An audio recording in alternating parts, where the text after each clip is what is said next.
नमस्कार, स्वागत है आप सभी को। आज की कथा है हनुमान जी तथा शनि देव की कहानी। महान पराक्रमी हनुमान अमर है। पवन पुत्र हनुमान रघुकुल के कुमारों के कहने से प्रतिदिन अपनी आत्मकथा का कोई भाग सुनाया करते थे। उन्होंने कहा कि मैं एक बार संध्या समय अपने आराध्य श्री राम का स्मरण करने लगा तो उसी समय ग्रहों में पाप ग्रह मंद गति सूर्यपुत्र शनिदेव पधारे। वह अत्यंत कृष्ण वर्ण के भीषणाकार थे। वह अपना सिर प्राय झुकाए रखते हैं, जिस पर अपनी दृष्टि डालते हैं वह अवश्य नष्ट हो जाता है। शनिदेव हनुमान के बाहुबल और पराक्रम को नहीं जानते थे।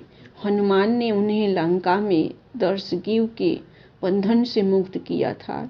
वह हनुमान जी से विनय पूर्वक किंतु ककस स्वर में बोले, हनुमान जी, मैं आपको सावधान करने आया हूँ।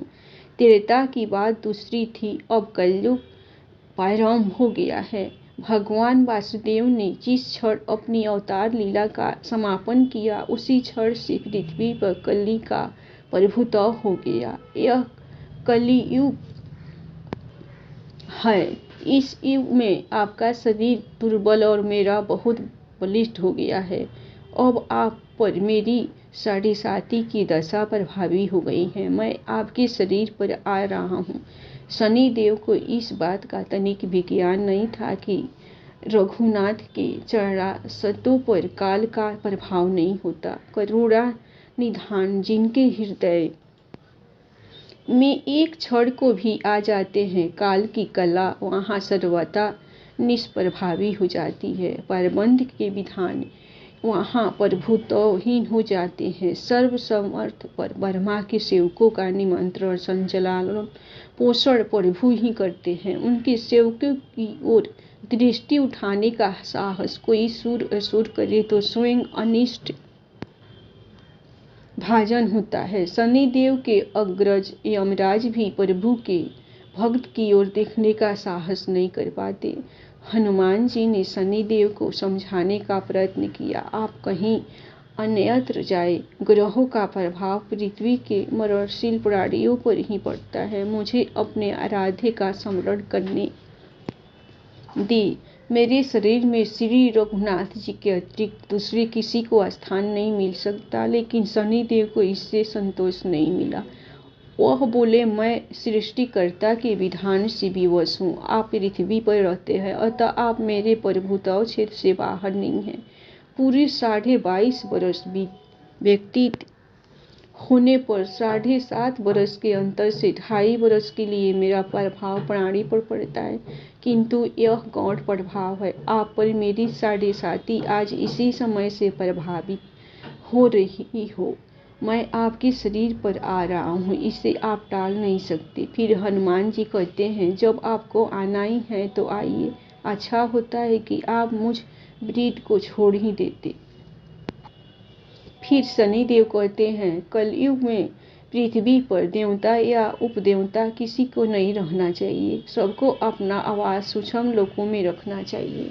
जो पृथ्वी पर रहेगा वह कलयुग में प्रभाव में रहेगा और उसे मेरी पीड़ा भोगनी पड़ेगी। और ग्रहों में मुझे अपने अग्रज यम का काय मिला है। मैं मुख्य मारक ग्रह हूँ और मृत्यु के सबसे निकट वृद्ध होते हैं, अतः मैं वृद्धों को कैसे छोड़ सकता हूँ। हनुमान जी पूछते हैं, आप मेरे शरीर पर कहाँ बैठने आ रहे हैं। शनिदेव गर्व से कहते हैं, प्राणी के सिर पर। मैं 2.5 वर्ष प्राणी के सिर पर रहकर उसकी बुद्धि विचलित बनाए रखता हूँ। मध्य के 2.5 वर्ष उसके उदर में स्थित रहकर उसके शरीर को अस्वस्थ बनाता हूँ।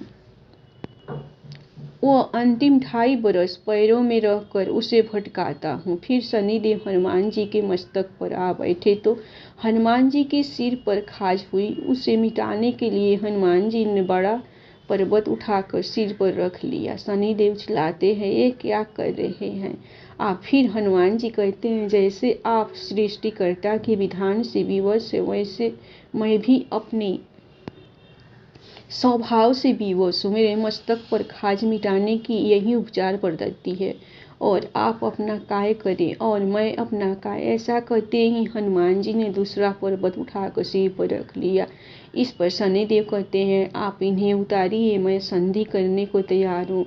उनके इतना कहते ही हनुमान जी ने तीसरा पर्वत उठाकर सिर पर रख लिया तो शनिदेव चिल्लाकर कहते हैं, मैं अब आपके समीप नहीं आऊंगा। फिर भी हनुमान जी नहीं माने और चौथा पर्वत उठाकर सिर पर रख लिया। शनिदेव फिर चिल्लाते हैं, पवन कुमार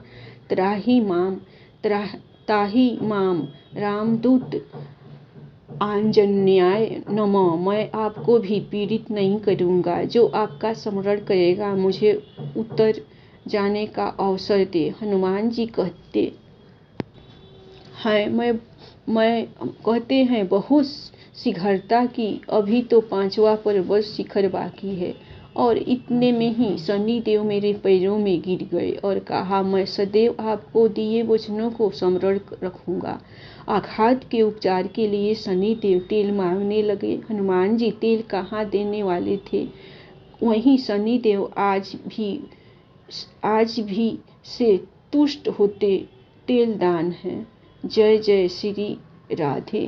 धन्यवाद। आप लोगों को कहानी पसंद आए हनुमान जी और शनिदेव की तो आप दिल खुल के आप लोग सभी लाइक सब्सक्राइब जरूर